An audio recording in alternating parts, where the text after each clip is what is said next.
இது simply divine Krishna Jayanti series. கிருஷ்ணர் ஒரு மூங்கில் மரத்துக்கடியில உட்கார்ந்து இளைப்பாரிட்டு இருக்காரு. பரமாத்மாவே தனக்கடியில இருக்கிறத பாக்குற மூங்கில் மரம், என்ன நீ எடுத்துக்கோ இறைவான்னு சொல்லிச்சு. கிருஷ்ணரும் சரின்னு சொல்றாரு. பகவானே நம்மளை எடுத்துக்கிட்டாரே, இனி நம்ம சுகமாக இருக்கலான்னு அந்த மூங்கில் நினைக்கிற வேளையில கிருஷ்ணர் அந்த மரத்தை வெட்ட ஆரம்பிக்கிறாரு. நீ என்கிட்ட இருந்தா நல்லா இருக்கலாம்னு நினைச்சேனே, நீயே என்ன வெட்டிட்டியேன்னு அழ ஆரம்பிச்சது மூங்கில். அந்த நிமிஷமே கிருஷ்ணர் வெட்டின மூங்கில கொடூரமாக துண்டு போட ஆரம்பிச்சாரு. துடி துடிச்சு போற மூங்கில், கிருஷ்ணரே என்னை இப்படி செய்யறாருன்னா ஏதாவது ஒரு காரணம் இருக்கும்னு சோகத்திலையும் கொஞ்சம் யோசிக்க ஆரம்பிச்சது. கிருஷ்ணர் இப்போ துண்டு போட்ட மூங்கில இறுக பிடிச்சு துளைகள் போட ஆரம்பிச்சார். மூங்கிலால சுத்தமா தாங்கிக்கவே முடியல.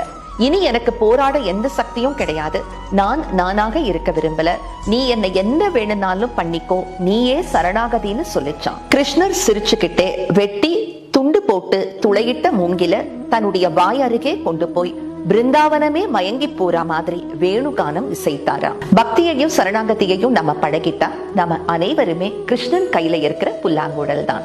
அனைவருக்கும் இனிய கிருஷ்ண ஜெயந்தி நல்வாழ்த்துக்கள்.